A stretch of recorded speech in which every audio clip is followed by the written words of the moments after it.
1 week until the Olympics. China is getting some bad press, but they have a solution, and it's not what you'd expect.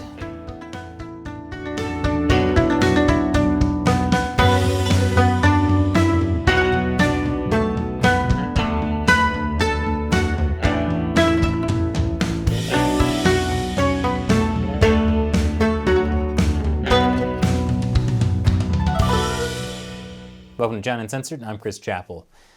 The Olympic motto, faster, higher, stronger, together.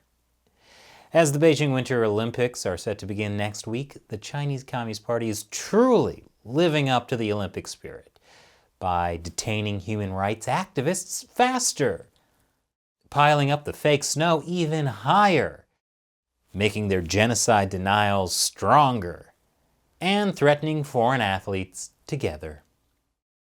I don't know about you, but after seeing all that, I really want to watch some ice dancing. But for some reason, the Beijing Olympics are facing some bad publicity. Like all the stories about how athletes from different countries are being told to use burner phones while in China. It's like they're afraid of being spied on or something. Which, yeah. People are literally writing what to expect articles on China's espionage plans for the Olympics. And that's not the only issue. I already told you about how Chinese officials are warning foreign athletes not to speak up about China's human rights or they'll face punishment. But Olympic athletes have also been warned not to criticize China by human rights activists. You know things are bad when human rights activists are telling people not to speak up. These are the people who speak up when no one else will. And even they're like, don't do it, people. The message to Olympians seems to be, you're an elite athlete about to represent your country in the world's most prestigious competition, and also a potential hostage for the Chinese regime. Plan accordingly. Does this make anyone else think Beijing is not the best place to have the Winter Olympics? Unfortunately, that bobsled has already sailed down the ice luge thing. But the Chinese Communist Party isn't taking this bad publicity lying down. They're fact-checking Western media headlines about the Olympics. Spoiler alert, they're false. But it's not enough to just fact-check the Western media's unfair lies. Chinese state-run media are also busy rounding up praise for the Olympics. Look! The Olympics are hailed by global party leaders. Global party leaders like a member of the Communist Party of Nepal. The Chinese regime was not able to get an endorsement from global party leaders like the Beastie Boys. Remember the 90s when celebrities used to stand up to the Chinese Communist Party? Let's bring that trend back. But speaking of celebrities, the Chinese Communist Party is smart. They know they can't just rely on Chinese state-run media to hype the Olympics. That's why they're bringing out the big guns. Influencers. I'll explain after the break. Welcome back. Influencers.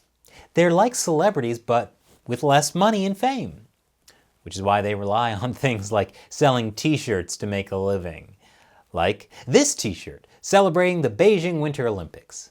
Let everyone know about Beijing's fake snow and real genocide. Get your shirt at chinauncensored.tv/merchandise. I'll put the link below. Meanwhile, the Chinese Communist Party is spending $300,000 to get U.S. influencers to share positive social media posts to boost China's image ahead of the Olympics. Personally, I think the shirt does a great job of that. Xi Jinping might disagree. An army of Western social media influencers, each with hundreds of thousands of followers on TikTok, Instagram, or Twitch, is set to spread positive stories about China throughout next month's Winter Olympics. Okay, an army might be overstating it. How do we know China is paying social media influencers? Because of documents submitted to the U.S. government under the Foreign Agents Registration Act. They show the Chinese consulate in New York City signed a $300,000 contract with a company called VP Media to strategize and execute an influencer marketing campaign promoting the Beijing Winter Olympics and Paralympics. How? Vipy Media would find at least 8 influencers with at least 100,000 to 500,000 followers on Twitch, Instagram, or TikTok. Those influencers would produce 24 pieces of content promoting China and the Olympics before and during the Games. Like I said, not exactly an army. But what's interesting is the type of content these influencers are expected to produce. According to the Vipy Media contract, 70% is about the Olympics and Chinese culture. But 20% of the content is supposed to be about U.S.-China cooperation, including cooperation on climate change. And 10% of the content is supposed to promote stuff from the Chinese consulate, like promoting stuff from the consulate's social media accounts, and even having Zoom calls and live streams featuring the Chinese consulate and top influencers. Zoom calls with influencers in the Chinese consulate. That is some real, how do you do, fellow kids, energy. I gotta be honest, this influencer marketing campaign doesn't sound super influential. However, Vipy Media promised at least 3.4 million impressions on social media. But this contract is a fascinating look into the propaganda priorities of the Chinese Communist Party. As it's laid out, this marketing campaign is about using the soft power of the Olympics and Chinese culture to carry more sharp power political messages about U.S.-China relations, like how the U.S. needs to cooperate with China. And it's also about softening the image of the Chinese consulate after all that negative publicity about China's aggressive wolf warrior diplomacy. Now, this isn't the first time the Chinese Communist Party has tried to use Western social media influencers to carry their message. I'll tell you more about that after the break. Welcome back. So I did an entire episode on how Chinese officials are paying YouTubers to make propaganda. Check it out, link is below. But with the party's social media push for the Olympics, they're paying a third-party consulting firm, Vipy Media. Vipy Media is this guy, Vip Jaswal. He's a former Fox News executive, and he describes himself as, among other things, an ex-hostage negotiator. Perfect for working at the Chinese Communist Party. I was impressed, though, at how he wrote he was registered with the United States Department of Justice to conduct business with sovereign nations. Now, that's actually something you have to do if you want to legally do business with foreign governments. You have to register as a foreign agent. But Jaswal manages to make it sound like he received some kind of distinguished recognition. That's marketing. When The Guardian asked Jaswal about his contract with the Chinese consulate, Jaswal said, yeah, he was aware of the controversies in Xinjiang and Hong Kong, but claimed he's just trying to highlight the integrity and dignity of the Olympics. And Jaswal claims he's received up to 50 pitches from influencers who want to be involved, including former Olympians. Jaswal is no stranger to working with Chinese officials. In 2018, he was a keynote speaker at state-run CGTN's Global Media Summit. He's also been interviewed by CGTN several times. So it's no surprise Jaswal is running this marketing campaign for the Chinese consulate. Like I said earlier, though, it doesn't sound like it's going to be very influential. But in a way, Chinese officials might not care.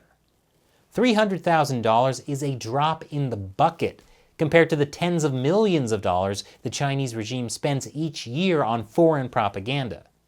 Most of that money goes to US-based branches of their state-run media, like CGTN and China Daily.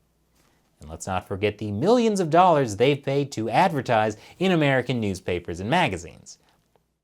But China has also done other, more below-the-radar things, like pay $4.4 million to a Washington, D.C. radio station to broadcast propaganda. As part of the deal, Potomac Media's WCRW, an AM station, airs content from China Global Television Network and a series of talk shows that portray China in a positive light. Really? $4.4 million for an AM radio station? Am I in the wrong line of work? Should I be doing AM radio? Okay, probably not.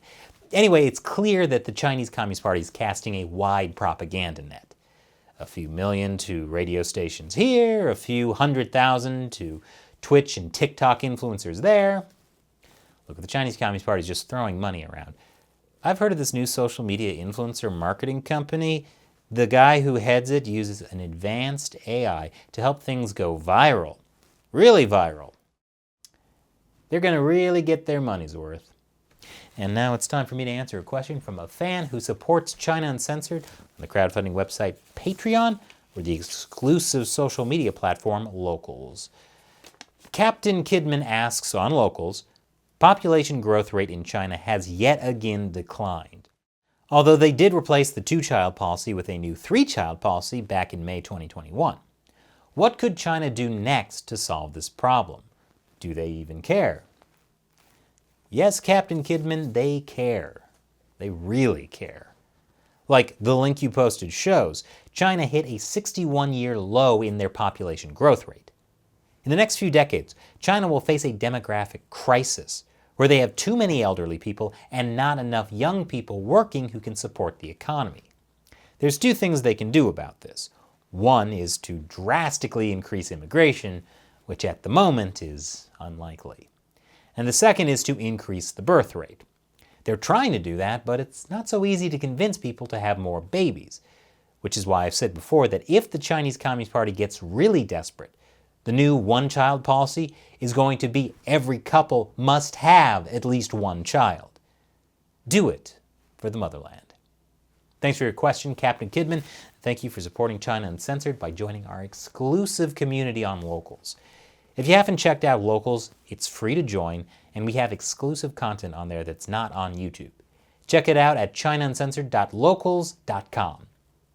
Thanks for watching China Uncensored. I'm Chris Chappell. See you next time.